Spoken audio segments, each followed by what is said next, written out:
그래서 거기 뭐 5페이지, 6페이지, 7페이지까지가 보면은 좀 그동안에 복잡한 역사들을 좀 이렇게 써놨거든요. 근데 뭐 이걸 설명을 하면 좀 긴데, 그러니까 이거는 지금 핵심적인 건 뼈대로만 그냥 결정적인 건 다 얘기한 거예요. 제가 하고 싶은 얘기는. 근데 이제 이런 어떤 뭐 사람 이름도 많이 나오지, 뭐 헤롯 안티파스라든지 뭐 이런 얘기들이 많이 나오는데, 이제 그 중에서 이제 뭔 얘기를 좀 하고 싶으냐면, 이 얘기를 좀 하고 싶네요. 저기 그 5페이지에 다시 보시면 헬라 거기서부터 보시면, 자, 이렇게 그리스가 알렉산더 대왕이 나라를 점령한 다음에 어떻게 됐냐면은 이 양반이 오래 못 살아. 알렉산더가 나이 30에 죽어요. 요절이지 요절. 그래서 그 거대한 땅덩이를 다 점령해놓고서는 지는 뭐 제대로 해보지 못하고 이렇게 죽었고 난 다음에 그의 아들들이 누가 있냐면 하나들은 프톨레미라고 하고 하나들은 셀루코스라고 얘기하는데, 이 프톨레미 아들은 어느 쪽이냐면 잘 보세요. 자, 지금 여기가 이스라엘이야. 제 손바닥 요 가운데가 이스라엘이라고 칩시다. 그러면 애굽은 이쪽이야. 네?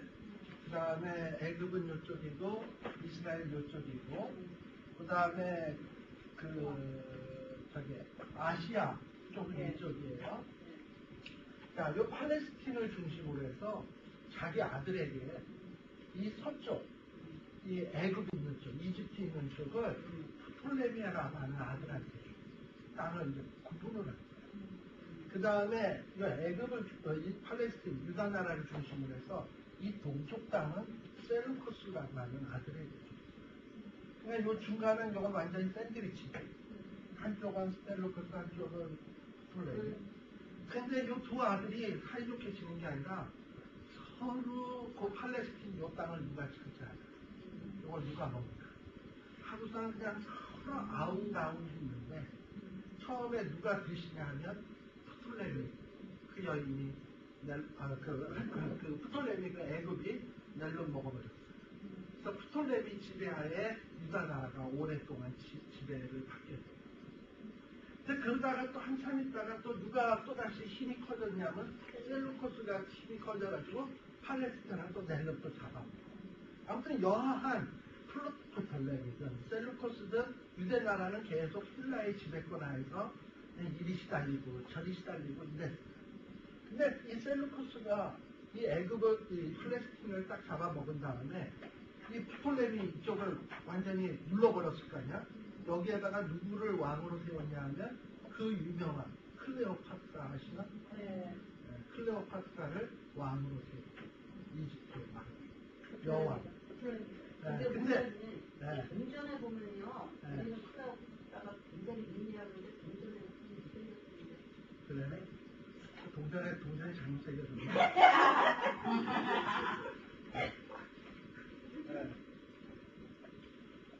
제 카메라가 내가 도대체 어디 갔었나 하겠는데 갑자기. 자, 아무튼 그래. 그래서 보면은 계속 그러다가 아무튼 프톨레미 왕조가 그렇게 나라를 하기 시작을 하는데, 이제 슬슬 이제 그런 과정 속에서 이렇게 헬라의 문명에 이렇게 시달리다 보니까, 제가 그래도 이스라엘 나라 안에는 항상 뭐냐면 작은 분들은 있어요. 남은 자는 있어요. 근데 이 남은 자들이 이 헬라 문화에 자꾸 찌들리다 보니까 어떤 마음을 갖냐면, 그리고 이 헬라 문화가 얼마나 화려해. 여러분들 아테네라든지 그리스 신전, 그리스 신들 얼마나 화려해. 그 문화들. 올림픽 그 자체가 이게 아테네에서 시작한 거예요. 그리스 문화예요. 그러니까 어떻게 보면 지금도 우리가 올림픽에 따른 세계가 들썩들썩 하는데, 그 헬라 문명이 오늘날까지도 지금 계속 진행된다고 봐도 과언이 아닌 거예요. 그러니 그런 매력적인 문화 앞에 이스라엘 백성들의 그 문화 랭킹 보인다? 속수무책으로 당할 것 같잖아. 그러니까 이 이스라엘 사람들이 이래서는 우리 안 되지. 이래서는 안 되지. 해가지고 뭔가 자기네들은 구별되게 살아야 되니까, 거룩하게 살아야 되니까 하면서 어떤 이런 거룩한 단체, 그리고 신앙을 보존하려고 몸부림치는 사람들의 모임, 이런 걸 만든 것이다. 그게 바로 이 유대교의 기초가 됩니다. 유대교의 기초고 그들이 누구냐면 그 중심 세력이 누구냐면 바리새라는 말이 뭐냐면 구별되다, 구분하다 이런 뜻이에요. 그러니까 헬라 문화, 로마 문화 이런 것들이 물밀듯이 들어오는데 이래서는 안 되지. 우리 신앙을 지켜야 되겠다. 그래서 시작은 굉장히 좋게 시작한 거예요. 그리고 상당히 유대인들 가운데서도 정통 유대인들 가운데서도 바리새인은 참 중요해요. 근데 실제 또 바리새인들 가운데 훌륭한 사람도 많이 있어요. 대표적인 사람 니고데모가 훌륭한 선생이에요. 근데 이제 그런 훌륭한 선생들 가운데 너무나 진짜 훌륭하고 인격도 훌륭해서 제가 지난번에도 얘기했지만 걸어다니면서 말씀을 묵상하다가 전문한테 쨍 부딪혀가지고 머리에 피가 났단 말이지. 그러니까 원래 존경하던 사람이 왜 머리에 피가 났냐. 진짜 말씀을 묵상하다가 이렇게 걸어가 앞을 못 보고 전문한테 부딪혔대. 이러니까 그게 또 더 은혜가 되는 거야. 있잖아요. 목사님이 말씀이 좋고 이것저것이 다 좋잖아. 그럼 목사님의 모든 게 다 좋아. 피나는 것도 좋아. 그렇게 됐어요. 근데 목사님이 싫잖아. 하나에서부터 여기까지가 다 꼴배지. 전에 우리 한국에 저희 아버님이 목회하는 교회에 그 어떤 목사님이 와서 설교를 하는데요. 처음에 이제 이 목사님이 왔는데 그 목사님이 이상한 버릇이 하나 있어요. 그거 없애를 자꾸 이래. 이러니까 사람들이 꼭 좋지는 않다. 그러고서 사람들이 참 이렇게 비웃고 전 사람을 감사를 데리고 왔나 뭐 이랬나 봐요. 그랬는데 감사를 딱 해서 세웠거든. 그냥 말씀이 기가 막혔어. 그냥 은혜를 사람들이 다 나. 예배 끝나고 나서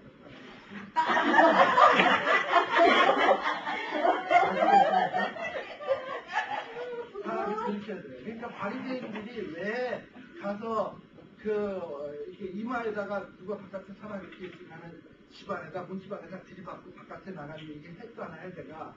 그걸 왜 그러느냐? 그렇게 훌륭한 사람이 그래서 존경하다 보니까 자기도 존경. 그러면서 외식이 생겨난 거야. 그러니까 처음에는 사람이 바리새라는 거는 좋은 뜻으로 출발을 했는데 그 안에 모자란 인간들이 있어가지고 이 양반들이 외식하면서 거칠에만 거룩한 이치래, 거칠에만 그냥 뭐 하나님 잘생긴 이치. 그러니까 딱 뭐야? 패치한 무덤 속에 뭐 있어요? 네, 시체. 더러운 시체, 썩은 거. 그런데 겉에 패치해 놓으면 멋있지. 참 여기 미국의 묘지를 보면 난 패치한 무덤이 뭐다라는 걸 알겠어. 한국은 그래도 운동묘지를 가면은 은사하고 뭔가 좀 섬뜩한데 여기는 얼마나 아름다워요. 공원 같잖아. 근데 사실은 그 밑에 뭐 있어? 시체, 썩은 거 같이 들이고 있는데 완전 패치한 무덤이지. 그냥 바리새인들이 그랬다. 이제 그 시작은 바로 이 물밀듯이 밀려오는 헬라 문화, 그리고 물밀듯이 밀려오는 로마 문화, 여기에 대항해 보려고 하는 몸부림이었어요. 그러나 그 시작은 신미천대하였으나 그 나중은 매우 빈약하게 알게 돼버렸지. 바로 그렇게 해서 출발된 사람들이 이 바리새파예요. 자, 그리고 아까 제가 얘기했지만 이 팔레스틴이 셀루쿠스 왕조, 프톨레미 왕조에 의해서 이리 치고 저리 치고 했다 그랬잖아요. 근데 그러다 보니까 나중에 어떤 일들이 발생되기 시작했냐면 세금을 많이 뜯게 돼요. 자기네들이 지배한 나라한테 자꾸 이걸 뜯겨야 됩니다. 그리고 이 셀루쿠스 왕조나 프톨레미 왕조들은 서로 전쟁을 하다 보니까 서로 비용이 많이 들 거 아니에요. 전쟁 비용. 그리고 자기네들이 세계를 정복하고 다스리려면 돈이 많이 들잖아. 그럼 그 돈을 어디서 충당하겠습니까? 그럼 자기네들이 다스리고 있는 조그만 나라한테서 뜯어가야지. 그러니까 유대 나라에서 막 뜯어가야 되는 거야. 돈을 뜯어가고 세금 뜯어가고. 그래서 여러분들 신약 성경에 보게 되면 세리, 우리 아까 원사모님이 잠시 세리가 되었습니다만 세리가 왜 그렇게 인간 취급을 못 받았냐 하면 이 세리는 바로 헬라 사람들 혹은 로마 사람들에 의해서 파송된 공무원이에요. 근데 이 공무원들이 어떻게 해야 돼? 유대인들에게 로마에 갖다 바치고 헬라에 갖다 바치려면 세금을 쫙쫙 얻어가야 되잖아. 근데 그 세금만 갖다 바쳐서 자기가 열심히 갖다 주면은 나라에서 월급 잘 주나? 안 돼. 그럼 자기가 어떻게 하냐? 세금 받아야 그래서 세금을 하려고 일본을 갖다 바치고 할렘이 떠벌려 얼마나 하는 거. 그러니까 이 세금이 그냥 이스라엘 사람들 필요하면 다 싸웠어요. 그래서 세금을 열심히 합니다. 신약 성경의 배경에서 마태와 같은 사람을 읽을 때는 그렇게 읽어요. 그리고 바리새인과 세리가 하나님 앞에 기도할 때 바리새인은 손 들고 혼나게 기도하고 세리는 죽은 것을 예수님은 세리의 기도를 칭찬했잖아요. 그런 것도 얼마나 유대인들이 세리를 미워하고 증오했나 그거를 이해하시죠. 바로 그런 어떤 세계 열강에 치이면서 세리들의 존재가 그리고 또 뭘 또 얘기를 해야 되냐면 근데 그렇게 세금을 뜯어가고 뭐 이러다 보니까 특히 이제 나중에 이 셀루쿠스 왕조 때에 안티오쿠스 에피파네스라고 하는 그러니까 안티오쿠스 4세 안티오쿠스 에피파네스라고 하는 사람이 자꾸 이제 이 열방 나라의 이 침략을 자꾸 받으면서 자기네들도 위협을 느끼니까 자기네들의 수국을 통일시킬 필요가 있는 그러다 보니까 통일을 시키려면 뭐부터 통일시켜야 된다는 걸 헬라 사람들은 잘 아느냐면 정신, 신앙, 가치관 이런 거를 통일을 시켜야 통일된다는 거야.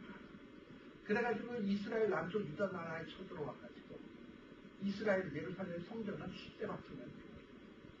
그리고 예루살렘 성전에서 드리는 여호와께 드리는 제사를 무슨 여호와냐?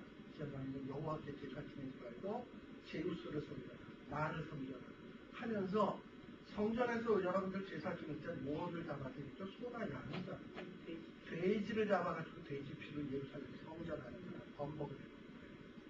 그렇게 완전히 예루살렘을 모욕을 시켜요. 근데요 사람이 이런 습관이 있잖아요. 지렁이도 하나를 배워준다고 지렁이도 밟으면 꿈틀한다고. 유대 사람들의 최고의 자존심이 뭐냐면 마지막 자기네들이 보루로 생각하고 있는 게 뭐냐면 예루살렘이잖아. 신앙이잖아. 근데 그 신앙을 모욕당했다 그러니 이 사람들이 견디겠습니까? 이게 생존의 의미가 없어져 버린 건데. 그러다 보니까는 막하기 여기에 보면은 저기 여러분들 그 프린트에 보게 되면 마따디아라고 하는 아론 계열의 제사장이 있어요. 아론의 피가 흐르는 마따디아라고 하는 제사장이 있는데 그 마따디아의 아들들이 셋이 있거든요. 그 중에는 마카비라고 하는 유다라고 하는 유다 마카비라고 하는 아들도 있는데 그 세 아들과 아버지 마따디아가 힘을 합해가지고 사람들 군중을 모아가지고 그 헬라 사람 에피파네스 왕에게 대해서 한판 붙은 거예요. 지렁이도 밟으면 훔쳐가는 봉기를 해요. 그랬는데 이 봉기하는데 많은 유대인들이 동참한 거예요. 그러니까 이게 에피파너스가 바보인 거예요.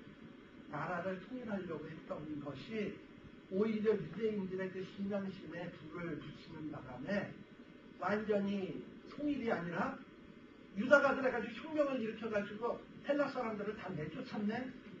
그래가지고 독립을 해버렸네. 그래서 독립을 해가지고 그 다음에 유다 나라가 왕이 다스리기 시작했어요. 그걸 바로 뭐라 그러냐면 하스모니안 왕조라 해요. 그 하스모니안 왕조가 거의 한 100년간 100년 동안 400년 기간 중에 100년 400년이 밤기라 그랬잖아요. 한 200년 지나고 난 다음에 한 100년 동안은요 이 하스모니안 왕조가 있었어요. 200년 지나고 300년째 되는 한 100년을 유다 나라 사람들, 제사장들이 다스리는 나라가 되어버립니다. 자, 이렇게 제사장들이 다스리는 나라가 됐으니 이스라엘 백성들 얼마나 신났겠습니까? 그죠?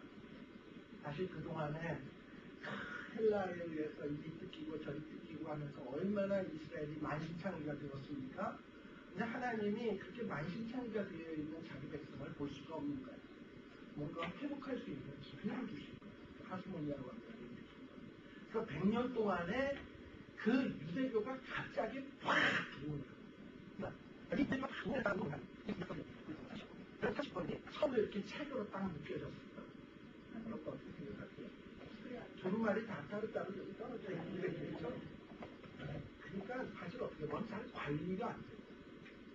그런데 이 유대교가 팍 부흥하면서 발전하면서 이 성경들을 차곡차곡 흩어졌던 성경들을 모으고 뭐가 진짜 정경인가 뭐가 가짜 성경인가 이 구분하는 작업도 이루어지고 이런 시대가 바로 그 100년 유대교 시대.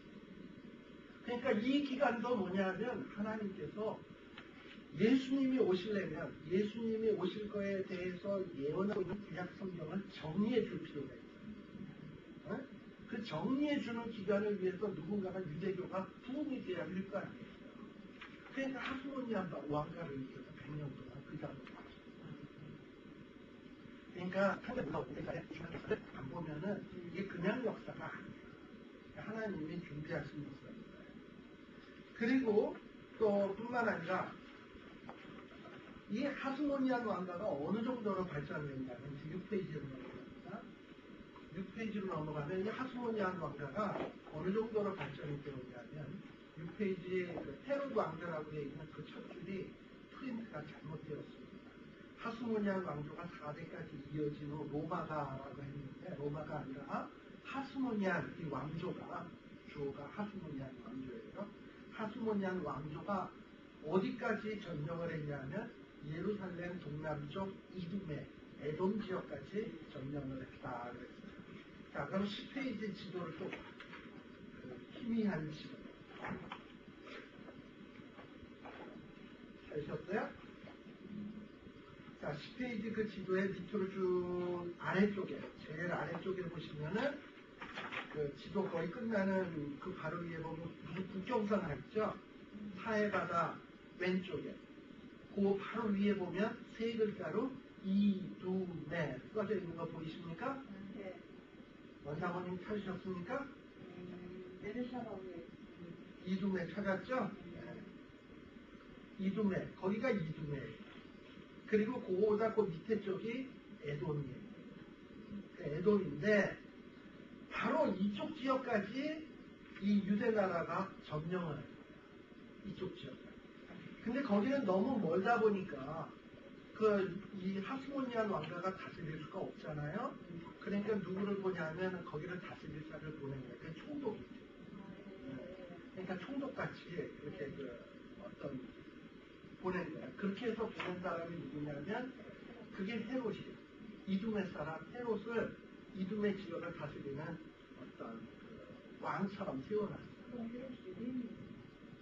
에돔 사람. 에돔 사람 중에서 거기를 다스리게끔 하스모니안 왕가가 임명을 했다고 했죠. 근데 이 에돔 사람이 뜻이 거기가 특별히 시간이니까 아무 유대가 로마가 세워놨어요. 이제는 로마 가서 소리를 때 로마에 도끼는 거 넘어져서 국기가 맨날 보여주고 파티 열어주고 이러면서 그런 장면이 여러분들 무슨 영화 같은 데 보면 글라디에이터에서도 나오고 옛날에 코바지스 되는 영화에도 나오고 영화에 보면 헤롯이 가끔 나오는 장면들이 있어요. 근데 이 친구가 보면 로마 사람한테 계속 아부하고 파티 열어주고 이러는 거 보여. 그래가지고 이 로마한테 아부가 좋잖아요. 로마를 준다고요. 그 사람은 헤롯이 나와요. 그래서 베네구안 들어온 그 나라가 헤롯이 있어요. 그래서 헤롯이 로마에서 그 나라를 하는 왕으로 있어요. 근데 이 헤롯은 어떻게 보면 짜리짜리 가요. 그죠? 그래서 이 헤롯이 왕에서 그 나라를 행복하게 복되게 만들겠습니까? 아니면 로마에 아부하기 위해서 악착같이 뜯어가겠습니까? 세리들도 뜯어가겠죠. 네. 그러니까 이 헤롯 같은 놈을 잡아 죽이겠다고 가슴 속에 칼을 꽂고 다니죠. 옛날 그 마카리 같이. 네? 이 사람들이 누구냐면 열심당. 그러니까 옛날에 우리 한국으로 치면 안중근 의사, 윤봉길 이런 양반들 있잖아. 김구 뭐 이런 사람들. 이런 사람들이 뭐냐면 소위 열심당이에요. 근데 이런 사람들이 가운데 있었던 사람이 누구냐면 바로 가룟 유다가 그런 사람. 자, 여러분들 가룟 유다가 이런 열심당원이었다고 한다면 예수님을 딱 봤을 때 어땠을까? 처음에 예수님이 막 5천장을 팍팍 매기고 그리고 12강줄이 남고 했을 때 딱 보죠. 저자를 왕으로 세우면 진짜 우리나라는 행복한 나라가 됩니다. 이러고서는 제자가 되려고 쫓아다닌 거 아니겠어요? 그 제자가 됐지. 그래서 쫓아다니면서 다니는데 자꾸 예수님이 이상한 헛소리만 하고 오리도 안 되지 왼쪽에 안 돌려 형제가 오리를 가자 그러면 심리를 가라 나는 섬김을 받으러 온 것이 아니고 섬기러 왔노라 뭐 이상한 소리만 자꾸 해대니까 이 세례요한이 아니지 가룟유다가 마음에 시험이 들겠지 그런데다가 그러면 뭐 보람이 없잖아 가룟유다가 사는 보람이 없잖아 그러니까 이제 예수님에게서는 별로 보람을 못 느끼니까 이제 그 가룟유다가 세미 빠른 사람이니까 도둑교회 말씀 다 했잖아요 시작적으로 뭐 슬쩍슬쩍 입만 이렇게 한 거야 가룟유다가 근데 뭐 그게 알려졌는지 어땠는지 모르지만 자기가 지인료가 있으니까 계속 따라다니기도 뭐하고 예수님 그리고 예수님에 대해서 실망을 했고 그리고 이럴 바에는 한몫 챙기자 예수님을 털어먹자 해가지고 예수님을 얼마에 팔아요?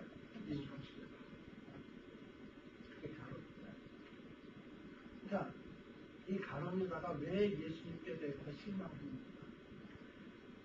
단순히 여러분들은 이 가룟유다는 예수님의 인공적으로 팔아먹는 나쁜 놈 이렇게 생각하시는 있지만 어떤 나라를 그냥 확 부흥시키고 그냥 원수 같은 건 싹 쓸어버리고 그런 어떤 애국심 민족의식으로 가르쳐있는 사람의 입장에서 보면 예수님은 너무나 한없이 나약하고 보라고 실망스러운 그건 오늘날도 마찬가지예요. 여러분들 교회 부흥 같은 거를 생각할 때 교회 부흥을 생각할 때 많은 사람들이 뭘 생각하냐 하면 교회 보면 크게 짓고 수천 명 수백 명의 교인들이 쫙 모여가지고 빵빵한 파이프 우리가 확 하고 수백 명의 성가대가 쫙 있고 해서 뭐 이렇게 되면은 교회 뭐 되게 부흥할 것 같죠. 근데 어느 날 목사님이 부흥에 왔고 부임해서 왔는데 그냥 성경만 꼴딱하게 그리고 저처럼 그래서 성경만 맨날 읽고서 뭐 말씀이 중요하고 이런 얘기만 하고 뭐 성전 신년일에서 관심 없고 뭐 왼쪽은 확 달라지는 것도 없고 뭐 이러면은 처음엔 장로님들이 좋다 하고 데리고 왔다가 한 1년 지내고 2년 지내고 실망 없잖아. 그래서 수근수근 되고 그 다음에 아까 목사님들이 하나가 미우면 뭐 얼마큼 미웠다고? 10가지가 다 미웠다 그랬죠? 한 가지 미웠더니 그 다음에 10가지가 다 미워지기 시작합니다. 그러면서 문제 생기는 교회들이 얼마나 많습니까? 결국 누가 가론유다가 되는 건가 하면 자꾸 이 복음이나 말씀은 세상적 시각으로 보면 처음에 보면 굉장히 미약한 거지만 그 미약한 것이 이 말씀의 능력이라는 게 처음에 말씀 공부하는 게 뭐 사실 진짜 몰라요. 그러니까 저는 여러분들이 그냥 합니다.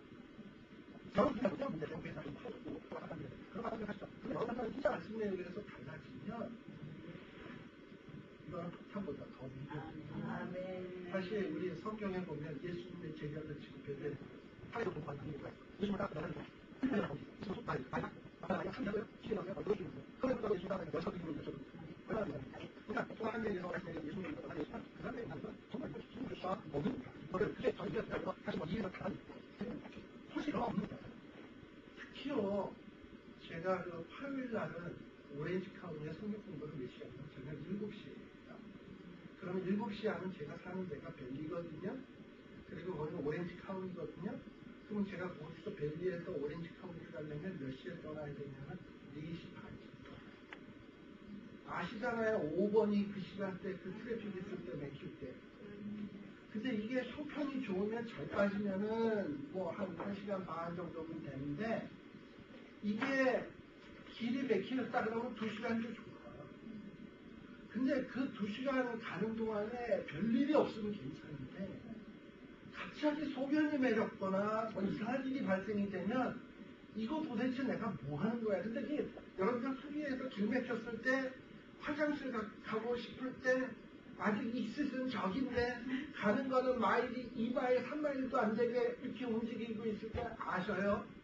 문 열고 뛰쳐 내려가고 싶은데 오만 사람의 눈이 다 날 보고 있는데 뭘 어떻게 해.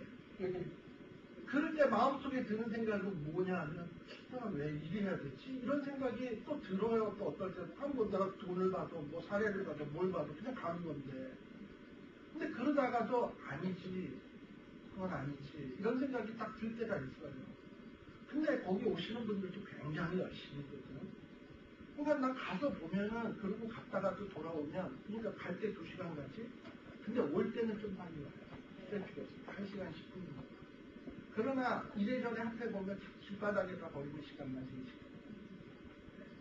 그리고 가서 2시간 하잖아요? 5시간 없어요. 시간이 돌아있는 거예요. 근데 그러면서도 무슨 생각이 드냐면, 그러고 난 다음에 가서 보면은, 아, 저분들이 어떤 일을 어떻게 할지 아마도 사도 바울 선생님도 돌에 맞으면서 불을 묻면서 강도 만나면서 유대인들의 핍박을 받으면서 그러면서도 그저 표대를 향하여 날마다 달려가면서 복음 증거했던 것을 몰랐을까 이런 생각이 또 들면서 부끄러워지기도 하고 좀 그런 생각이 들어요. 그래서 사실 토요일날도 사실 이 얼마나 좋은 시간이에요. 놀기 좋고 남들은 여기다 골프까지 배웠으면 참 이런 날 나가서 뭐 나가지만 골프 뭐 채는 우리 집에 있어. 우리 애용 도구가 한 번도 안 써봤어요. 근데 뭐 골프 치는 사람들은 가서 골프도 치고 얼마나 좋아. 근데 이게 뭔가 하는 생각이 들다가도 저는 여러분 보면은 나는 그래서 이게 수가 중요한 게 아니라는 생각이 들어요. 그래서 근데 아무튼 그랬어요. 지금 무슨 얘기하다가 그렇지 않나? 가론유다가 아무튼 그런 사람들이 있었어요. 자, 그래서 여러분들이 뭘 보시냐 하면 헤롯 얘기했구나. 그래서 헤롯을 그렇게 꼴보기 쉽게 생각을 했어요. 근데 7페이지. 자, 그러면 이 헤롯을 한번 보세요. 자, 이 헤롯이 처음에 아까 하스모니안 왕가가 이두메 지역을 점령을 해가지고 충복을 삼았다 그랬잖아요. 헤롯을. 그 첫 번째 헤롯이 7페이지 첫 번째 나오는 안티파스라고 하는 헤롯입니다. 그래서 헤롯 안티파스라고 얘기를 해요. 근데 이 양반이 죽었어. 죽고 그 다음에 누가 아들이 됐냐면 안티파트라고 하는 아들, 큰 아들이 왕이 됐죠. 네. 근데 이 안티파트도 암살당하고 그리고서는 예수님이 태어날 당시에 헤롯이 누구냐면 흔히 안티파터의 아들 헤롯입니다. 대헤롯이라고 얘기를 하는데 네. 근데 뭐 이거 복잡하니까 그렇지만 아무튼 이렇게 헤롯 집안이 이때를 다스렸다고 생각하세요. 네. 그리고 대헤롯 하면 누구냐 하면은 예수님 태어날 당시의 헤롯이고 그 다음에 소헤롯 하면은 예수님 공생의 기간의 헤롯이라고 생각하시면 돼요. 네. 아무튼 이렇게 헤롯이 다스리면서 유다 나라의 세금 듣고 유다 사람들은 매우 핍박했어요.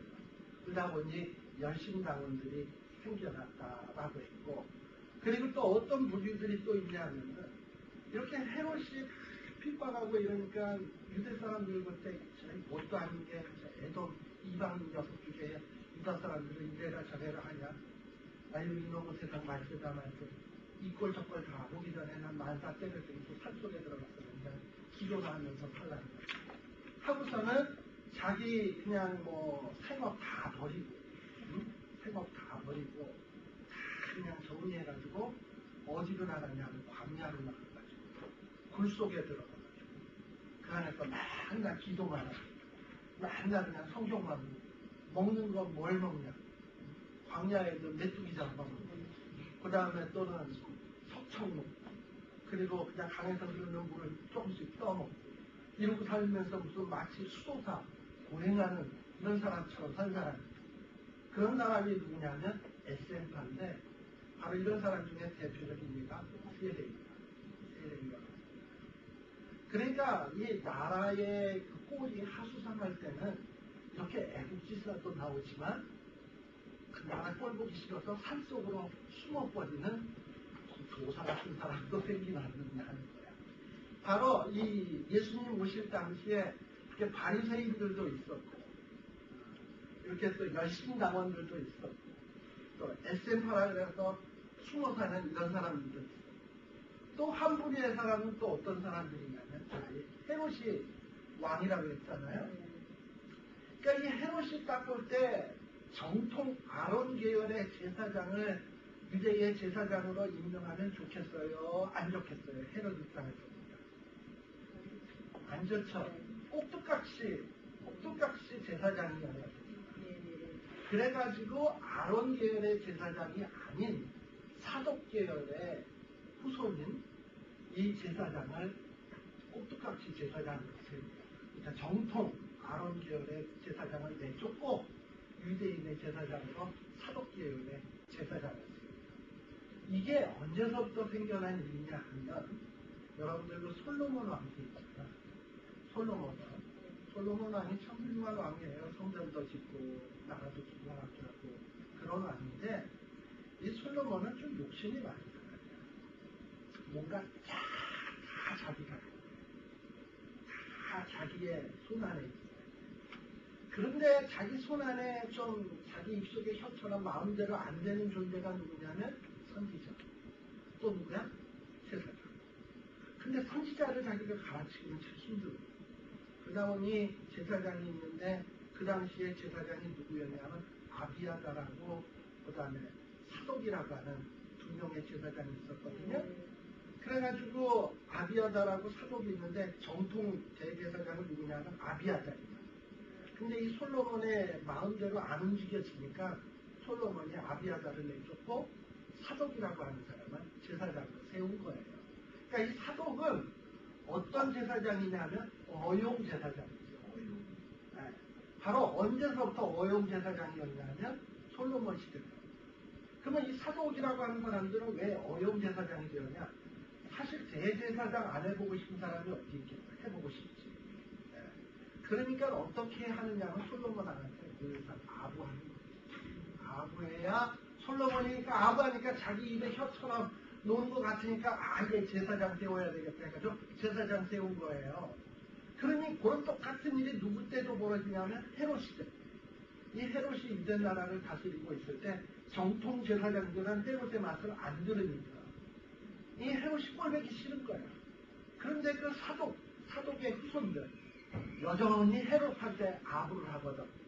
그러니까 얘들이야말로 내가 제사장 세울 만한 사람들이구나 하고서는 제사장 내쫓고 사독기업 사람들을 제사장으로 세운 거예요. 자, 그러니 그렇게 되어진 제사장들이 뭘 어떻게 하겠습니까? 종교개혁을 할까요? 신앙 대부흥운동 할까요? 어떻게 하면 헤롯한테 이쁘게 보여서 내 대제사장직 안 잘리고 계속 할까? 이거 염려하면서 살까요? 마지막이죠. 끝에 얘기하면 안 잘리고 자기 제사장직 보존하는 게 우선이에요. 그러니까 이 자기 제사장직 보존을 하려면 어떻게 해야 되겠습니까? 때 되면 추석 선물 보내야 돼. 생일 선물 보내야 돼. 그리고 자기가 삥땅 뜯은 거에서 눈 반분해서 물려 상납해야 돼. 이러려면 제사장들이 돈이 있어요. 네?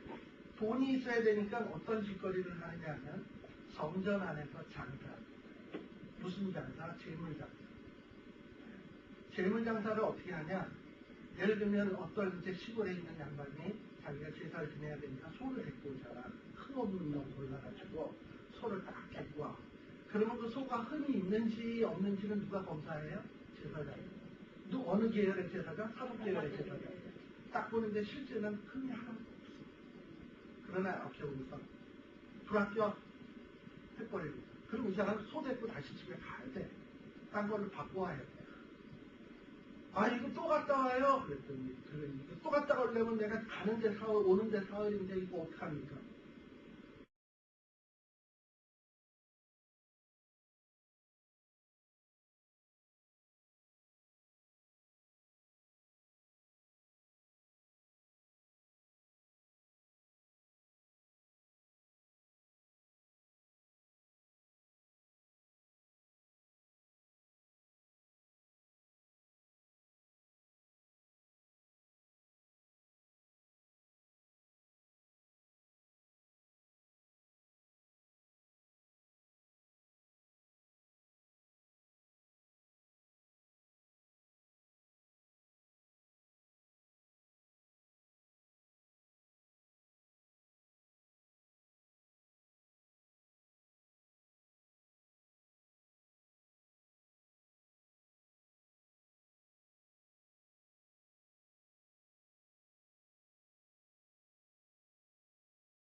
걸로 바꿔와야 돼요. 아, 이거 또 갔다 와요? 그랬더니, 그래, 또 갔다 오려면 내가 가는데 사흘, 오는데 사흘인데 이거 어떡합니까? 그러면 조기에 저기 양하고 소 파는 데 있거든? 거기 가서 사. 거기는 뭐냐면 제사장들이 직영으로 하는 소나 양 파는 거기는 빙신 같은 소도 팔고 빙신 같은 양도 팔고. 그런데 거기서 사갖고 딱 데리고 오면 제사장이 딱 보고 좋은 놈 갖고 왔네. 합격. 이런. 그러나 속값이 자기가 갖고 온 속값하고 이쪽 속값하고는 천지 차이죠. 여기 되게 비싸지. 그러니까 비싼 만큼 제사장이 금방 오케이를 해주는 거예요. 그럼 거기서 남는 수익을 누가 먹어요? 제사장들이. 그리고 제사장들이 먹은 것 갖고 뭐해요? 헤로다. 로마에 가죠.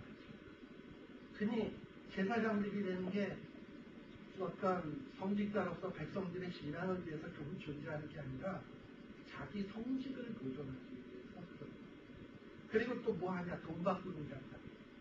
뭐냐면 이스라엘 사람들이 성전세라 그래가지고 1년에 한 번씩 이 세겔이라고 하는 돈으로 바치게 되어 있거든요.